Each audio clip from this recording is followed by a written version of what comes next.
2 Chronicles 35. Josiah kept a Passover to the Lord in Jerusalem, and they slaughtered the Passover lamb on the 14th day of the first month.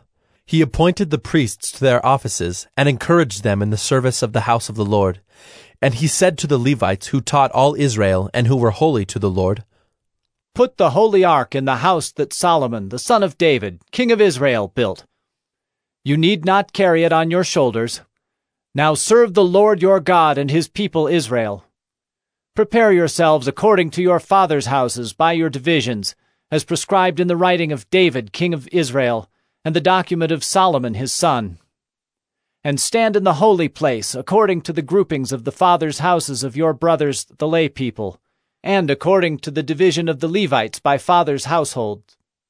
And slaughter the Passover lamb, and consecrate yourselves, and prepare for your brothers, to do according to the word of the Lord by Moses."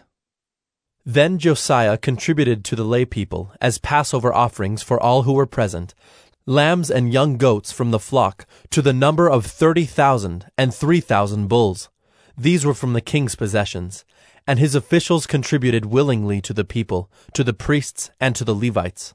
Hilkiah, Zechariah, and Jehiel, the chief officers of the house of God, gave to the priests for the Passover offerings 2,600 Passover lambs and 300 bulls.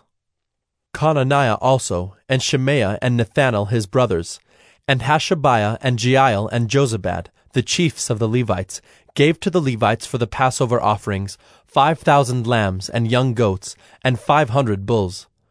When the service had been prepared for, the priests stood in their place, and the Levites in their divisions, according to the king's command.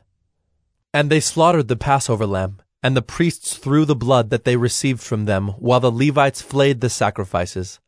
And they set aside the burnt offerings that they might distribute them, according to the groupings of the fathers' houses of the lay people, to offer to the Lord as it is written in the book of Moses. And so they did with the bulls. And they roasted the Passover lamb with fire, according to the rule, and they boiled the holy offerings in pots, in cauldrons, and in pans, and carried them quickly to all the lay people. And afterward they prepared for themselves and for the priests, because the priests, the sons of Aaron, were offering the burnt offerings and the fat parts until night. So the Levites prepared for themselves and for the priests, the sons of Aaron.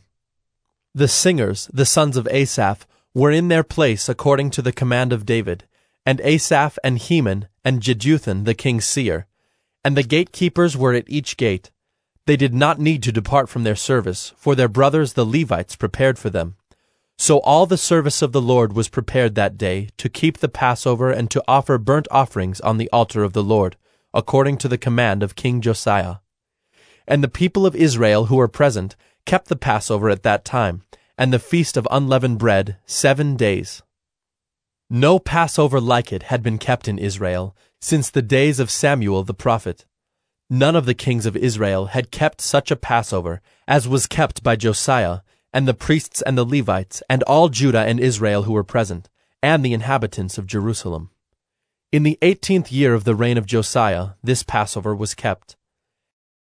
After all this, when Josiah had prepared the temple, Necho, king of Egypt, went up to fight at Carchemish on the Euphrates, and Josiah went out to meet him. But he sent envoys to him, saying, "What have we to do with each other, king of Judah? I am not coming against you this day, but against the house with which I am at war. And God has commanded me to hurry. Cease opposing God, who is with me, lest he destroy you." Nevertheless, Josiah did not turn away from him, but disguised himself in order to fight with him. He did not listen to the words of Necho from the mouth of God, but came to fight in the plain of Megiddo. And the archers shot King Josiah. And the king said to his servants, "Take me away, for I am badly wounded." So his servants took him out of the chariot, and carried him in his second chariot, and brought him to Jerusalem. And he died and was buried in the tombs of his fathers. All Judah and Jerusalem mourned for Josiah. Jeremiah also uttered a lament for Josiah, and all the singing men and singing women have spoken of Josiah in their laments to this day. They made these a rule in Israel, Behold, they are written in the laments. Now the rest of the acts of Josiah, and his good deeds according to what is written in the law of the Lord, and his acts, first and last, behold, they are written in the book of the kings of Israel and Judah.